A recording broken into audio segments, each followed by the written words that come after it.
Question for you. Are Riverdale's Betty Cooper and Veronica frenemies or BFFs? We got the tea on CW Weekly. You're tuning into the destination for TV superfan discussion, Afterbuzz TV.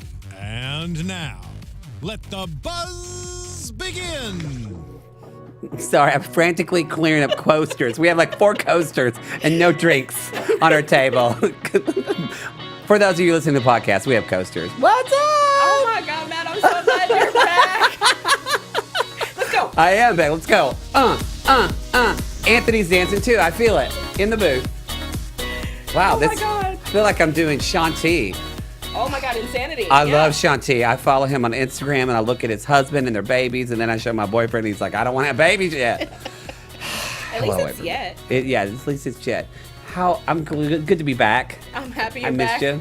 I can't talk already, so it's Lucretia was great last week. Don't get it wrong. Yeah, Lucretia was great. I'm glad Matt's back, sitting in that chair.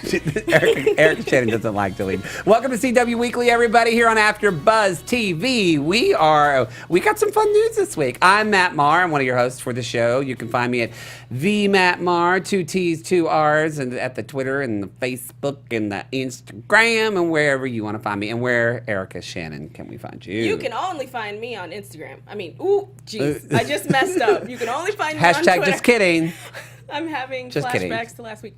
You can only find me on Twitter at Miss Airy Baby. No Instagram, no pictures? I mean, I'm on Instagram. I just haven't done anything in like 2 months, 3 months. So. It's a lot. It's like Snapchat. I tried, and it was like women. It didn't work out. Issues with the new Snapchat. Oh, really? Mm-hmm. Oh, you always know. As friends, I feel like you're the person in that neighborhood that just sits and listens to all the neighborhood gossip, and you get it. People watching is my thing. I'm not gonna lie. It's my thing. No shame. All right. We're going to put you in the room, and we're going to find it out. So let's just jump right in. We have some trivia this week. Our trivia this week is all about Crazy Ex-Girlfriend. Rachel Bloom. Rachel Bloom is known for being a smart and sassy writer, but she's also a talented improviser. Which famous improv school did Rachel attend in New York and Los Angeles? Is it A, Groundlings, or The Groundlings, B, Second City, C, Gary's Yes and Emporium, or D, the Upright Citizens Brigade, also known as UCB? UCB. Yep. So chew on that, sugars, and we'll get to that at the end of the show. But we're going to look at our Twitter, and we're going to look at our ship poll. That ship's coming in right quick. So this week, There it is. we took There it it back is. Let it sit in. and had it be all about Buffy All about Buffy. and her loves. I was very excited about this one. So I'm not our gonna lie. options were Buffy and Spike, Buffy and Angel, Love them. Buffy and Riley, Oh, Riley was or so hot. Buffy and Parker. Oh, terrible. And right now, If anybody put Buffy and Parker, I'm going to hit them. actually, Buffy and Parker has 0%. Okay, so. thank you. Thank you, everyone. Right now, Buffy and Spike are leading with Oh. 49%, but Our audience are Buffy bad people. Buffy and Angel are not far behind with 45%. Oh, no. Any for Buffy and Riley? 5%. Hey. Was that your vote? No, I haven't voted yet, but I'm torn on all these. Like Buffy and Angel, I get a little bored, but I get it. They're like Romeo and But Juliet. it's like good. And Buffy and Spike are Good, bad. awesome, but like they're trying to rape her. Like, you know what I mean? Oh, like, really? yeah, like I gotta go back and- this is before me too. And then, but Buffy and Riley, Riley was just so Was wholesome. he human? Was he mortal? Yeah, and he was just so hot, and so I just, but yeah. Oh, anyway. no love for Parker, though. Oh, Parker was. Nobody cares about Parker. No, but that was still a fun one to put. All right, so there you go. So go find our Twitter. It's at AfterBuzz TV, right? So AfterBuzz TV. Go onto the Twitter and put in your vote for the poll, and we're gonna announce that at the end of this show. Yeah. All right, we have so much casting news this week. I mean, it's kind of most of the show. And by that, Matt is joking. Because we do have casting news, but it's only about Arrow. And this That's kind true. of bounces off from what we reported about Nissa's return, Katrina Law's character. Mm-hmm. And Kira Zagorski has been cast on Arrow as Athena. And her character is described as a former member of the League of Assassins, and her goal is to make sure everyone remembers the legacy of Malcolm Merlyn. Now, appearance-wise, she has like a scar. So be on the lookout for a very big scar. I think it's on her face. Ooh. And it's interesting badass. that we announced that Nis is coming back for this Thanatos. I can't remember how to say it. Oh. Villain, like Oh. to warn for this new villain. It's confusing because Thanos is Marvel. Right. Yeah. That's how I always get tripped up. And there's Me an too. extra T in there somewhere. And so it's interesting that Nissa's going to come back, and then this Athena's going to come. And it seems like it's going to be, like, I don't know if she's going to be a goodie or a baddie. We don't know yet. And I don't know when her first appearance is going to be. So we don't have a lot of information No. for it. We just have a little. I can tell you her character name, but that's about it. Do you have a badass scar from something cool? Not anywhere you can see. Oh, wow. Wow. Just kidding, I don't. I have one on my leg, but it's from a lesbian garden wedding. That's not tough. It could be. You gotta amp up. I was the cleaning up story. the wine bottles. I know I should say that. You got into a fight. Yeah. Wine bottles were Yeah, smashed. she- You got scarred. Yeah, That's I how should you a go. lesbian bar fight. That's what I'm going to say from now on. There you go. At a place called Mullets. Okay. It's all about the punch up. It's all about the punch up. All right. Okay. So that's it for our casting news. Really, we looked. If you're in the chat and you have some casting news, share it. If you've heard, because you would think if there's why I think there's not a lot now just to give people a little bit of what's going on. It's still we just are kind of finishing up buying all the new pilots for the season and still pilots getting assigned to networks. So right now they're beginning the process of casting like the big roles, and then Right. it kind of will trickle down, and by mid-March usually things will all be set. So that's what's going on. That's a little bit inside info. Okay. Let's talk about. Look at that picture. I picked it. Oh, thank you, Ivan, in the chat. Ivan. Thanatos. Ivan, Apparently. you're always there for us. You're always there for us. Yes. Thank you so much. Thank you so much, Ivan. Let's talk about our hottie of the week. Woo, woo. Look at that hottie of the week. I know. You know, I love someone who's pretty, who's buff, and also makes silly faces. I just love that. I love that. Am I doing this or you? I forgot. I'll talk about it. Go for it. It's Vincent Rodriguez, everybody. If you're listening to the podcast and you're wondering, like, who are they talking about? I don't know. Vincent Rodriguez, who plays AKA Josh from Crazy Ex-Girlfriend. So I follow him on Instagram. Okay. And what have you seen? He's a very fit man. Very fit, very handsome, has great hair, but he's into like, I don't remember if it's like MMA or like box. So there's all these videos of him doing like freaking kick-ass karate whatever. I'm sounding be so like not. MMA. Yeah, but like he can jump in the air. He'll pull. There's like a you know what Rocky hits. Punching bag? Punching bag. Or Thank a- you. or Yeah, a speed bag. A bean bag. Yeah, what a speed. I call it a bean bag. The little thing that Yeah. hangs. Yeah. is Yeah. a speed bag. Oh, Yeah. okay. See, I sat on a beanbag playing Nintendo, so that's all I know as a kid. So he'll like jump up in the air and twirl around and kick the speed bag with his leg. That's skill. I can't do that. You could if you tried. You just got to start doing it. I got to do ab work for that. I got to mean- do more Shanti. I was going to say, I wonder would he ever try the salmon ladder? Oh, I thought That you were Oliver does. you were gonna say. I wonder if he ever. And I thought you were gonna say date me, like Me? but no me. You never know. I love my boyfriend. I wouldn't. But never. Oh, but he should do that. We should have like they should do. I know. Didn't Stephen Amell do American Ninja Warrior? He did the Red He Nose did. Day. Mm-hmm. They need to do like a just CW like American Ninja Warriors. What did they used to have? And I think they brought it back over the summer. Battle of Network Stars or Yes. something like that. Yeah, yeah, They yeah, should but have just it like- for just the CW. Yeah, because I mean, Wild Dog, he is ripped. I mean, He was our hottie last week. You missed him last week. damn it. Yeah, Did you pick him or Lucretia? I picked him. of Good for you. course. I'm proud for you. Yes. Oh well, next week we'll pick a lady because we want to. Lady, we want to be good for everyone and for Anthony, so it doesn't get bored. All right, so Vincent Rodriguez, we love you, Crazy Ex-Girlfriend. Watch that show. Ooh, fun fact. Jazz in the chat said he's married to a man, so he is gay and taken. Vincent Rodriguez is Apparently, that's what Jazz is saying. Jazz. A whole new world. I can't sing that. We don't have the rights to it. Faithful. But Faithful. faithful. I know. And actually, it's my boyfriend and I's 3-year anniversary tomorrow. Oh, How well, funny happy is that? anniversary. I know. I In never advance. thought. I'm teasing. I love him. I would never. I don't care if he's Jude Law or Shamar Moore. I ain't touching you. Ooh, I love my Shamar. man Shamar. I know. But that's what my boyfriend looks like. So why would I date Shamar Moore? My boyfriend's real pretty. I need a picture. Okay. Okay, okay. We gotta keep going. Eric and I went into a place. So we're going to get in some gossip and news before Anthony gets uncomfortable and we get in trouble. Okay, everybody. So bear with me if you're not a comic book nerd, because we've got some Flash is basically setting the comic book world a Twitter with what's going on, and that something I always love about the Flash, and it's somebody who does read the comics, not all of them, but some of them, is that there's always these great nods and kind of Easter eggs to people that do read the comic books.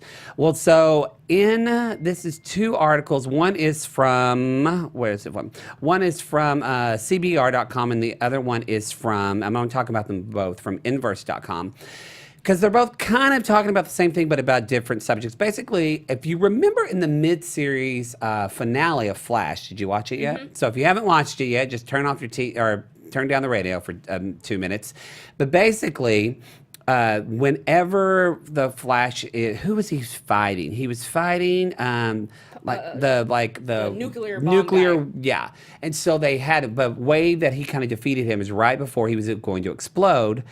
Cisco vibed, and Flash said, vibe him somewhere, and Cisco said, Earth 15, it's a dead Earth. And so he vibed him to dead Earth. Harry said that. Because Harry knows. Oh, yeah, Harry, yes. So Harry vibed him to dead Earth. So what we don't know about, so in the comic books, there's a lot more. They do quite a bit in the show, but there's so much explored about all these Earths. And there's also different stories, because before Infinite Crisis there's just like, there's the stories that they had 20 years ago, and then how they kind of fixed everything and changed it in the canon now. So anyway, I'm not going to go into all that. That's a wormhole. But, so I know, I'm already confused, and I kind of know what it's talking about. So anyway, basically, they send this guy to Earth 15. That's where he blows up, saves our Earth, everybody's good. But, so because that Earth is a graveyard. But before, according to CBR.com, before Earth 15 was a graveyard, it was home to a Green Lantern villain known as Volthoom, the first Lantern. And in the year like 3079, he was learning that his world was going to be destined to destroy, so he created this like travel lantern, and he went back in time to like Earth 0, but like 10 billion years in the past. You don't need to read the comics. I'm not going to go into the whole story. But the whole thing is that, and these are a little bit of, these stories kind of contradict each other, but the whole thing is that this was such a big part of the Green Lantern comics. And basically, Volthoom finds out that he is the one that's going to destroy his own Earth. However, there's a contradictory story, because, so that's what we're talking about, Green Lantern, or Green Lanterns coming to Flash, because we've already seen too, what was it? I made a little note. They talked about the Ferris Air ads, which is, that's a Green Lantern. I mean, he joins Ferris Air. And then there's also, they see like a fleeting camo, a bomber jacket with a guy who's wearing the name Jordan on it. We've seen that in The Flash. So we've had all these little Easter eggs. And then also now regarding Superman, so before Crisis on Infinite Earths, there was all these like Supermans, and there was Superman Prime, and basically when Superman died, it created, when he came back, they created all these Supermans, and so it just kind of confused everything. So basically, there was one Superman who's basically like a Earth destroyer, and he was just trying to destroy all the other Supermans and destroy other Earths. And so in that story, he created Earth 15 as a dead Earth. So I'm a little confused, because I'm like, is it Volthoom? Is it, I can't say that without sounding real gay and Southern, Volthoom, or Superboy, or Superman, Bad Superman. So the point is people are freaking out and wondering, is there going to be Green Lanterns? Is there going to be a Bad Superman? My advice, no. Probably not. I so agree. We talked about that for 3 minthat's not even going to be on the show, but I don't know. I enjoyed it. Maybe they did in the chat. It's kind of nerdy. I like it. It could be really interesting if they bring Tyler Hoechlin. I think that's how you say his last name. Who's Superman? Who's Superman on Supergirl, and they make him evil. That would be great. That would be fun. That would be great. Or what we talked about in one of our first episodes, I think Tom Welling wanted to come back and be Superman. Oh, man. And he could come as evil Superman from a different Earth. They should have done that. That would have been amazing. It can still happen. It's not over. It could still, because he is daddy now. Tom Welling. He is daddy. How about that? All right, so let's talk about some vampires, everybody.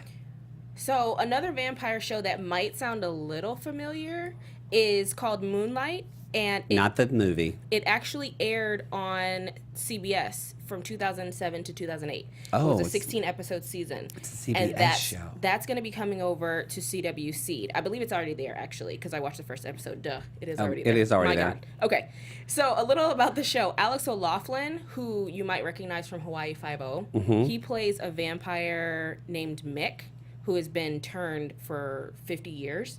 And Jason Doring, which, if you know, from Veronica Mars, he played Logan, but he was also on the originals, another vampire show. He's so cute, but he's Scientologist, so I worry. He's what? I heard he was a Scientologist. Oh, no. Maybe I can't say that. I mean, it is the gossip section, so Oh, well. don't He's still real sweet. I hear he's real nice. spread it around. Yeah, okay. And so Jason Doring plays his friend / mentor named Joseph, but Alex O'Loughlin's character Mick is a private eye in Los Angeles. So most of the cases, while most of the cases that he deals with have to do with supernatural, it's also he helps mortals fight things in a supernatural. Like he uses his. So it's like a abilities. vampire procedural. Right, but what it's interesting to me when I heard, and I watched a little bit of the first episode, like a lot of the powers and stuff that Mick has is familiar because of the Vampire Diaries, and this came out a year before the Vampire Diaries, so I don't know. You think they stole it? I don't know if there was some influence there, like because if you look at Mick, he dresses down more than Damon does, but he kind of has that Damon Salvatore, Ian Somerhalder. I mean, but look about him. That's kind of a vampire look, though, too. When I- you think of like no one's gonna cast me or you as a vampire. But that was the beauty of Vampire Diaries. That was the beauty of the originals. Is that, I mean, yes, you're right. They do have a certain look, but they can also look like you. They can look like me. That's true. They can look pretty regular. So, I don't know. They did that some in Being Human. Did you ever watch that show? That was a great No. show. Sorry. I think Sam It was Worthington was on that. Sam Witwer and Sam Worthington. Yeah, Sam Sam Worthington. Witwer is so hot. Who was also on Veronica Mars, and he was Mimi Suku in Jungle. Yeah, and Sam Jungle. Witwer does a lot of the Star Wars cartoon. Anyway, sorry, we went down a rabbit hole. Oh, somebody knows Moonlight. Ivan Ivan knows everything. knows Moonlight. Ivan So, yeah. moved to Los Angeles, take the training to become an AfterBuzz host. Come on. So yeah, it's on CWC now for you to watch it. It is.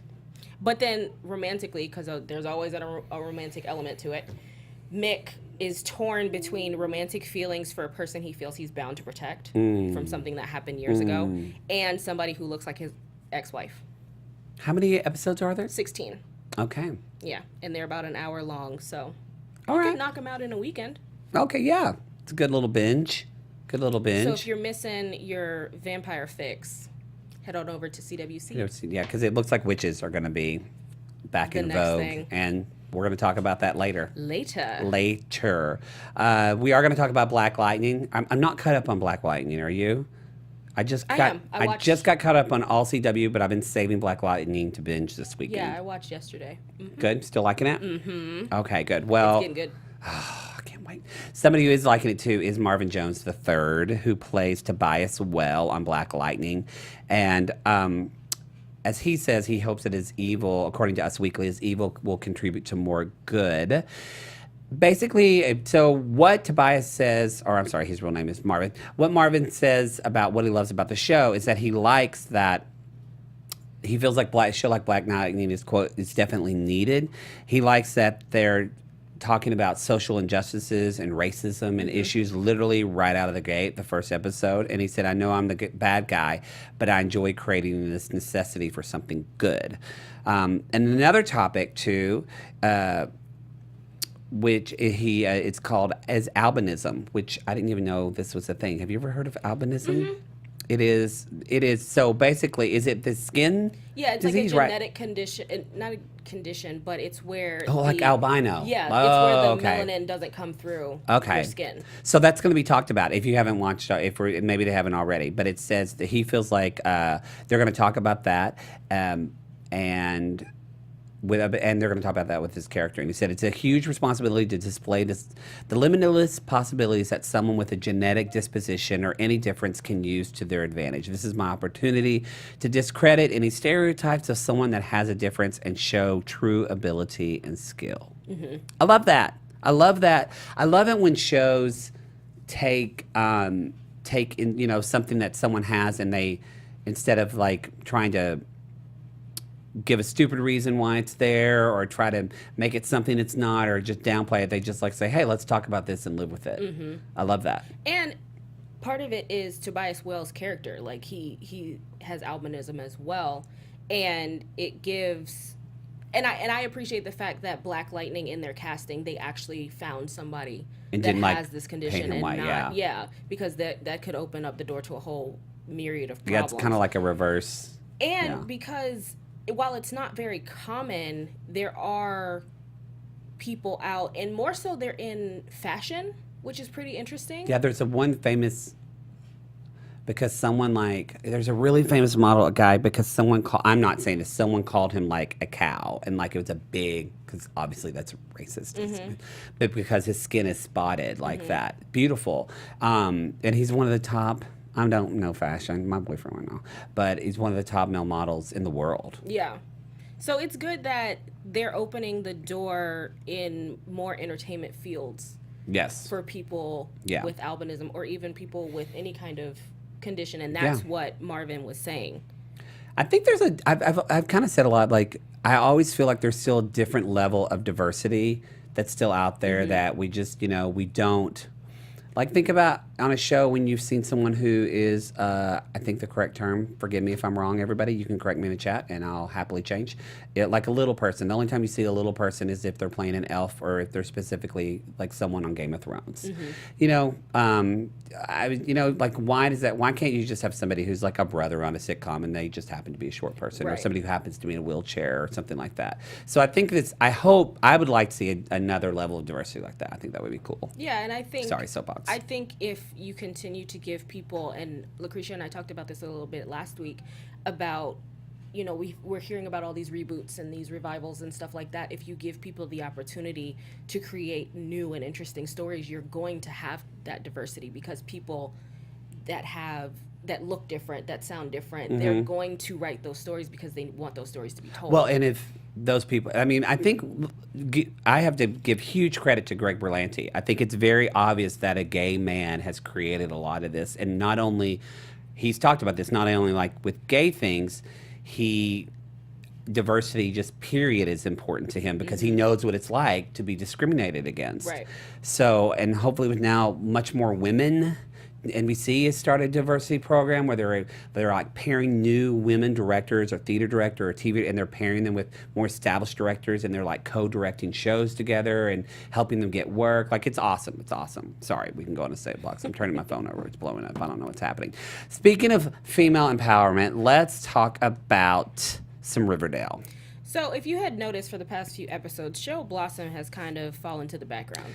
Girl has. But, I know I watched that show. But according to showrunner Roberto Aguirre Sacasa, she'll be back, and we saw that in last night's episode. So at a press conference Q&A in response to 2Fab, he acknowledged that Cheryl's been pushed to the back, saying that partly because the storyline shifted from the Jason Blossom murder, which was more surrounding Cheryl, to the Black Hood.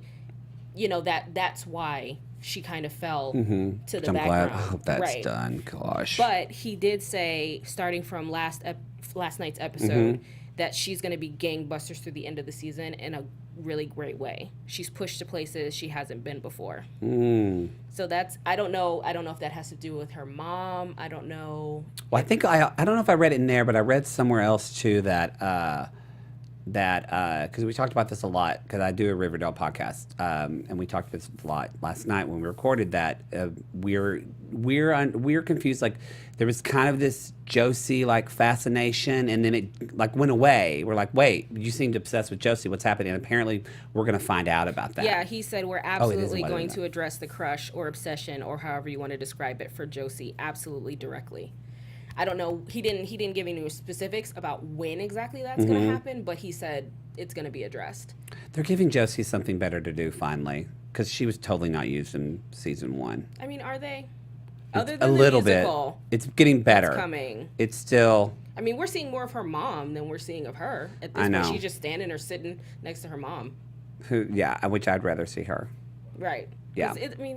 While it's a show about the adults, yes, it is also a show about the kids. Well, I have opinions on that, and I don't want to take the. But you can listen to my other Riverdale podcast at mattmarr.tv if you want to learn about that, our TVT time with me and the two queens. Okay, so speaking of Riverdale, we have some news about Camilla Mendez and Lily Reinhart. Reinhart, yeah.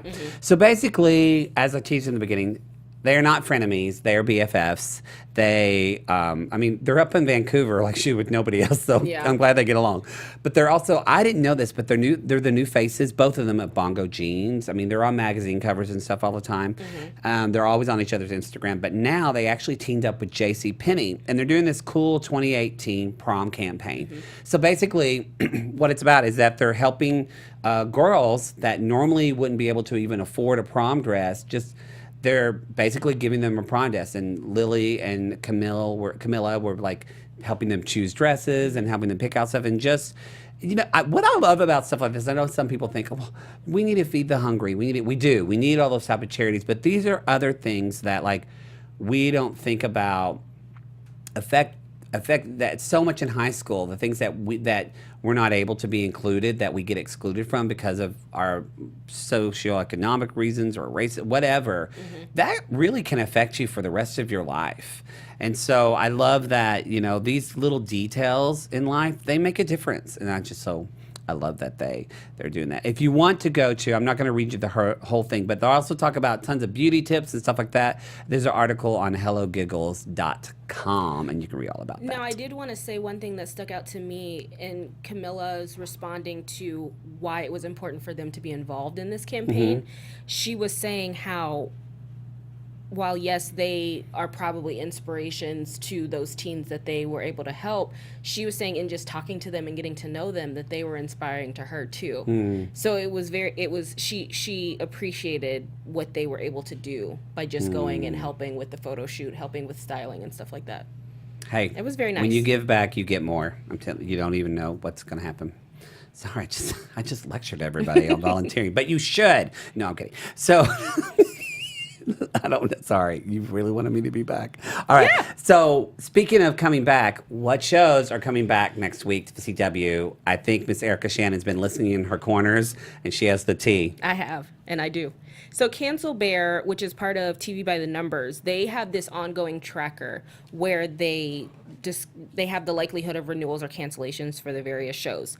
And so, for the CW, they rank the shows. Well, for all their shows, they rank them based between DSW, which means Dead Show Walking, or meaning it's not officially canceled, but it's still on air, and then up to 5 bears, which means it's a sure bet. Yeah, it's a cradle site.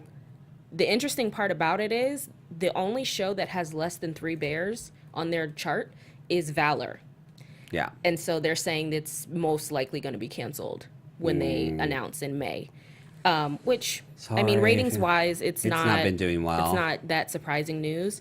But another show that has lower ratings, but it doesn't seem to matter, is Dynasty, which is great for our friend Sam. Sam. Friend of the show. Love Sam. They're saying we had lunch with him yesterday. We didn't. I was going to say. We didn't. He didn't call us. You went without me? That's so mean. No, I wouldn't do that. No. So the interesting part is because the existing deal that Netflix has with the CW, and because they can sell the show overseas, they're saying that CBS is less likely to cancel Dynasty. I think I forgot. I didn't know this.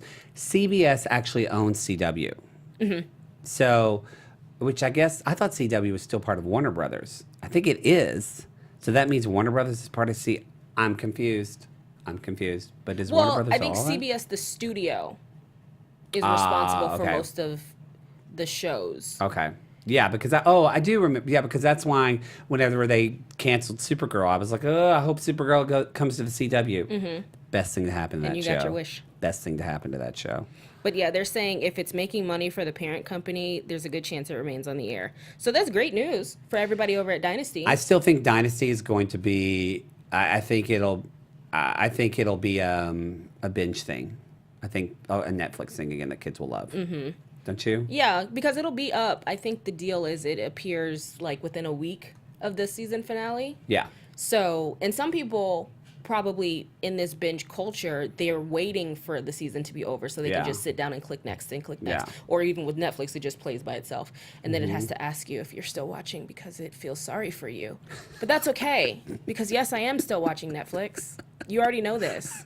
I wish I could just blink and it would go to the next episode.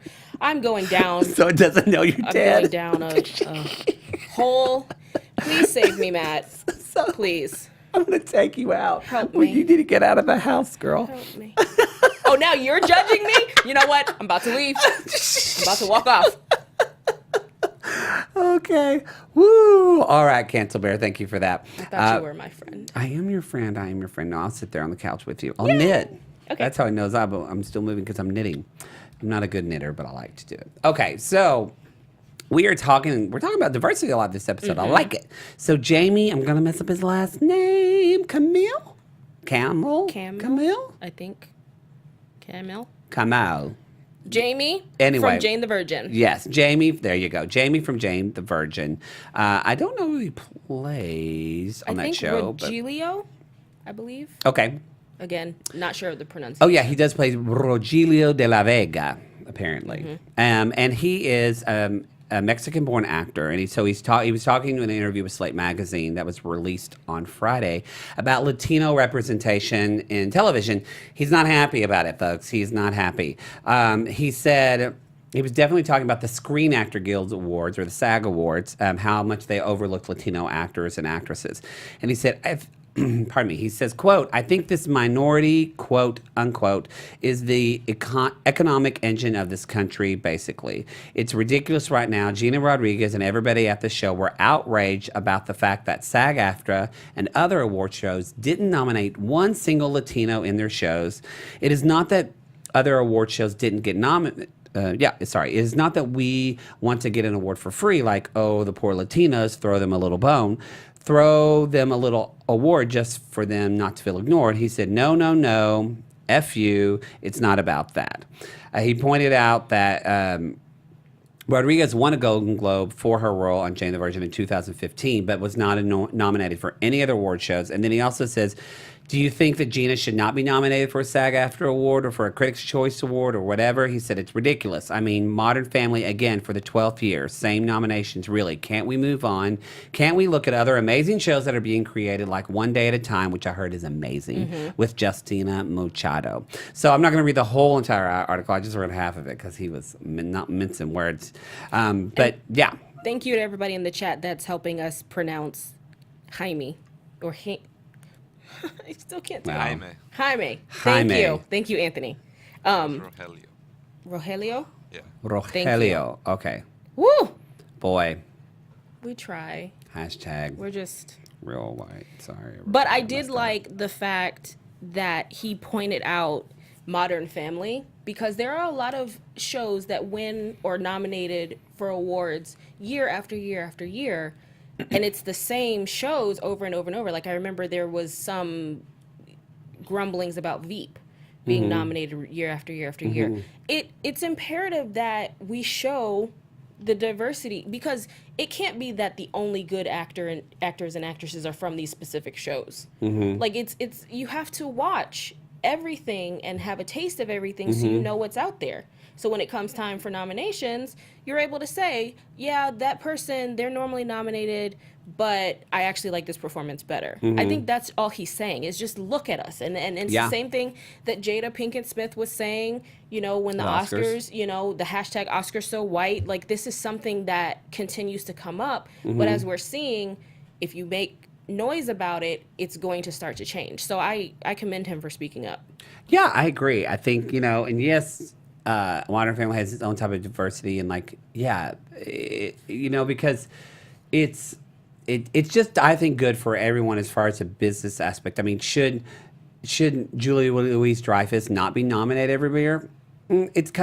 She's kind of fantastically, incredibly credible on that show, and so I think she deserves the nomination. But there's also this point of, you know, like, I remember when Moonlight won the Oscar, a lot of people were like, oh, Moonlight, what's that movie about? And they didn't know about it at all until it won the Oscar. Right. And that's a movie about, you know, if you haven't seen Moonlight, you should see it, but it's about African Americans and also gay African Americans. It's like so much diversity in there. It's ridiculous. So I'm right there with him. I think that, it's like I have a friend who's a Asian American actor, and he talks about how like as like a male Asian American actor, unless he plays like a kind of like effeminate wimp, like from the guy from The Hangover, he doesn't get cast in anything. Yeah. And so I'm hoping that there is, there's that movie coming out. It's called Rich Asian. I don't know. It's something like, I can't remember the name. I have an entertainment week going on. The girl who's on Fresh Off the Boat, the mom is in it.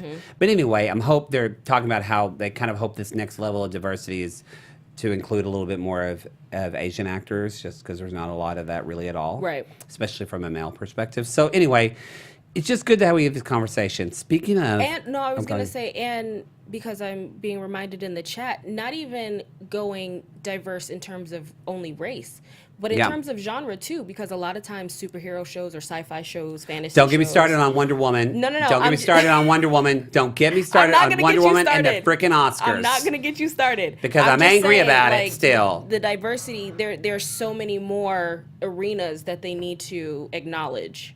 Is basically what I'm saying. Like Tatiana Maslany from Orphan Black should have been nominated almost every freaking year. I did that after show here. 7 different characters. She won one year at one time. Finally, the last year, second to the last year season of the show. We were angry about it too. And they were so individual. Again, don't want to go too far into it, but it's like the diversity. No, but it's there's like, so many more places that they can go with it. I've seen Gary Oldman in that movie that's nominated. Actually, with Lucretia, she invited me. I went to Lucretia from last week. Lucretia Line, who's AfterBuzz host.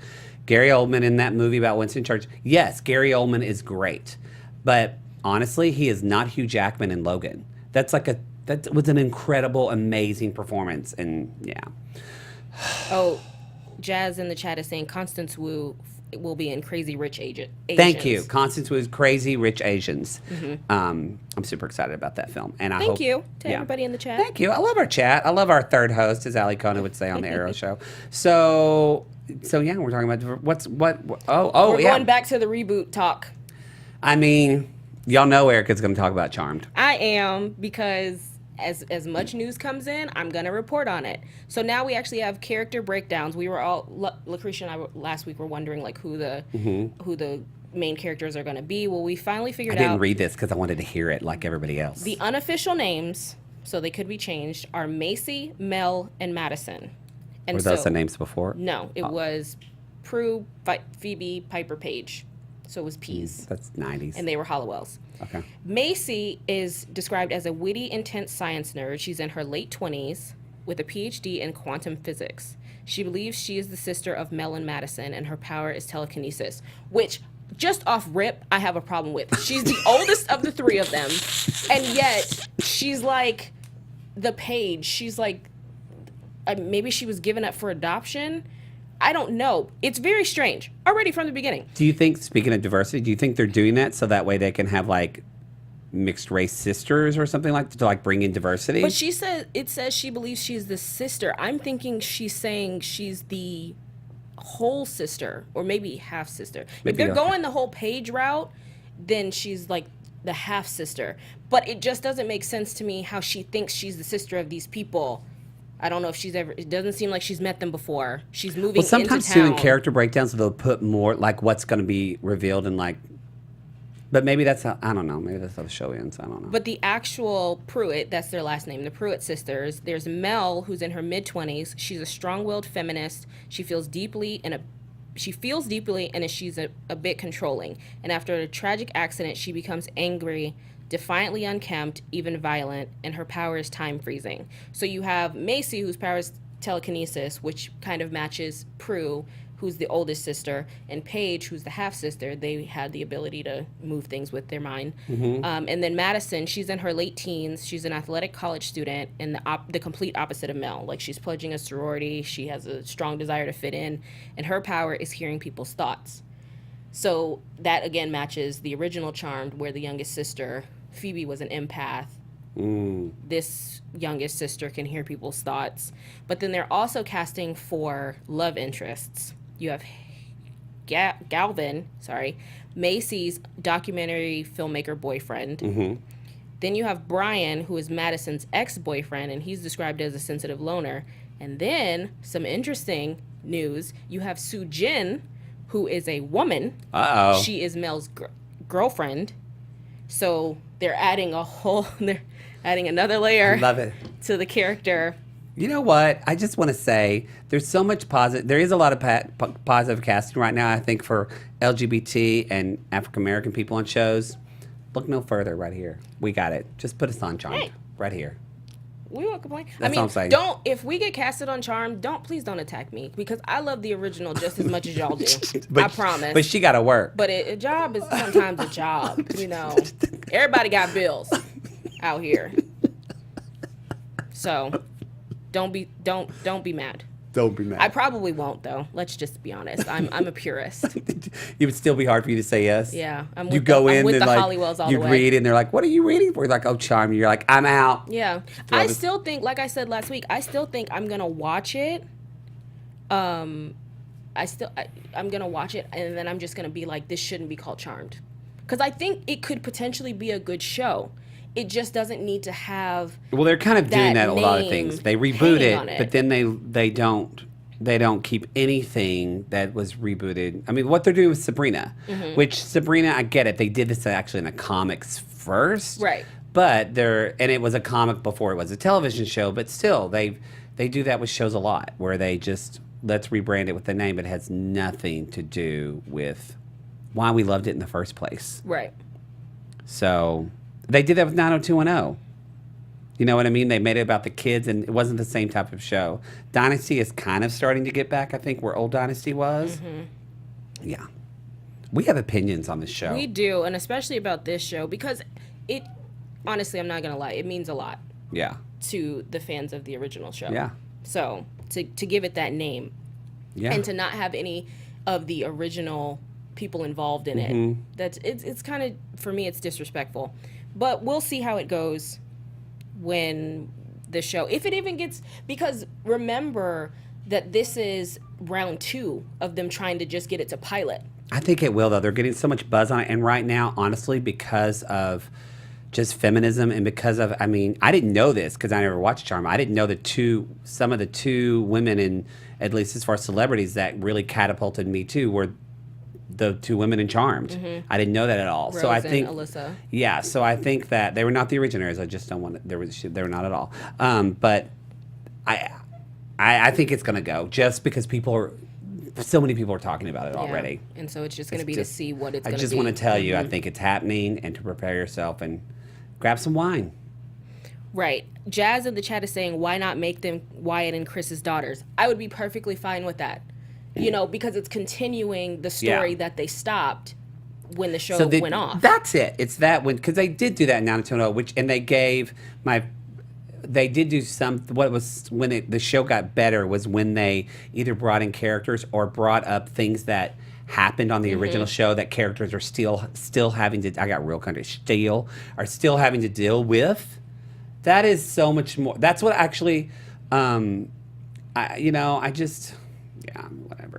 But I stand in solidarity with all my fellow Charmed It's fans. like Flash. His dad was the original Flash.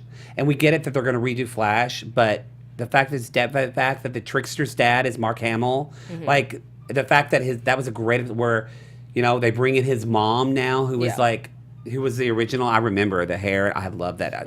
I loved their outfits then. Anyway, we need to start a second podcast called Matt and Erica Have Opinions. Yeah, have opinions. Have opinions. We have a lot We of have them. opinions. So that's it. That's it. It's for the news. Yeah. Let's go into our Throwback Thursday. Our Throwback Thursday, really quickly. It was a show called Everwood, and there might be a recognizable face. Actually, 2 recognizable faces now that I think about it. So let's take a look just for a minute or so. Don't bother taking your jacket off, little lady. We're heading out. You feel like Italian? Sure, whatever. Hey, would you check and see if my shoes are in the bathroom? I may have left them in there. I like to be comfortable. And we've entered the land of too much information. Is there flowers in here? That doesn't seem right. Right, what are you doing? Don't worry, it's clean in there. I spent all afternoon scrubbing stuff. I'd like you to pay close attention to how clean that mirror is. You're about to use it. Brighton, let me out of here. No, not until you take a moment to appreciate that glossy stuff on your lips, which sometimes you wear, sometimes you don't, depending on the level of fancy. I get it, okay? You notice that I don't always look the same. Can you please let me out now? Nope, you don't get it. It's not that, just sometimes you wear lip gloss or your hair is sometimes straight. It's that you're always beautiful. You know that girl at the restaurant the other day? Aw, that's she was sweet. typical. Right? It's not so easy to get me to shut up when you can't put your hand over my mouth, is it? See? Yeah, so You're right. basically, I'm not the dumb. two faces that Now, you back see, to this or the girl. two voices that you Yes, hear if you you're spoke listening, that kind of thing. that is Chris Pratt, that we now know of Jurassic Park and Guardians of the Galaxy fame. But also, the young lady in that is Sarah Drew, who's on Grey's Anatomy. I believe she's still on there, or she was Oh, on look there. at her. So yeah, that's a nice little throwback to Look an at old that. show, Everwood, which is also on CWC. I've heard it's a great show. Mm-hmm. I need to watch this show. I'm starting it from the beginning again. Speaking of CWC next week, hopefully, if all works out, Tease It's in the Good Book, we're going to have a guest who's going to be on a show on CW that's airing next week on CWC. And that's all I'm going to say because you have to watch. Yeah. All right, so let's talk about Ship Poll. Who's our winner? So right now, the poll is actually still going on. Right now, Buffy and Angel have come up a little bit. They're now at 46%, but Okay. Buffy and Spike still taking it with 48. Y'all are some bad boys and some bad girls. And still no votes for Parker. Nah, good. All right. So our ending trivia, you're going to do that? Yeah. Do it. So Crazy Ex-Girlfriend's Rachel Bloom is known for being a smart and witty writer. Smart and sassy writer. But she's also a talented improviser. What famous improv school did Rachel attend in New York and Los Angeles? Was it the Groundlings, Second City, Gary's Yes and Emporium, or the Upright Citizens Brigade? I cannot say that word, Brigade, also known as UCB. The answer, dun-da-da-da, UCB. She UCB. is an alum of UCB. I didn't know they had locations in both New York and Los Angeles. They do. They do. My best friend actually runs classes there. Oh, nice. Yeah, so if you want to take classes, call Lindsay. That's my BFF. And You waited until the end of the show to name did drop. name I am drop. proud of you. Give me a high five. actually, I didn't even know it. She directs these things called Quick and Funny Musicals. And Oh, that seems Rachel was in appropriate. them. Yep. I didn't know that. That makes But sense. I watched her years ago and stuff like that. So I do want to say, as an improviser, Gary's Yes and Emporium, that's not a real thing. I just made that up. It's an improviser joke.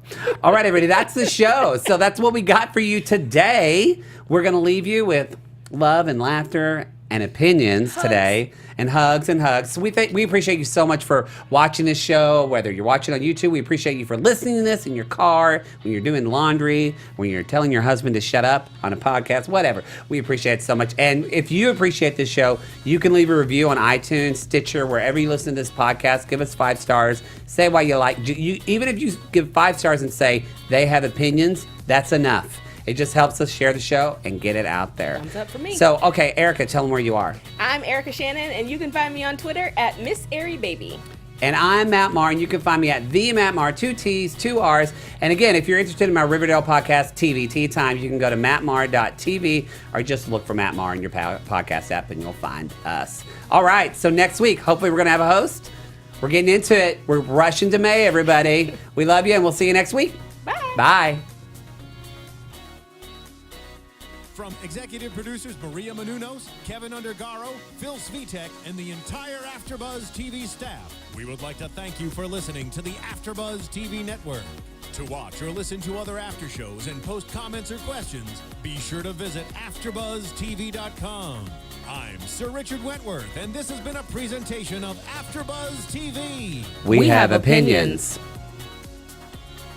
The views expressed herein are those of the hosts only and do not necessarily reflect the views of AfterBuzz TV or its owners or principals.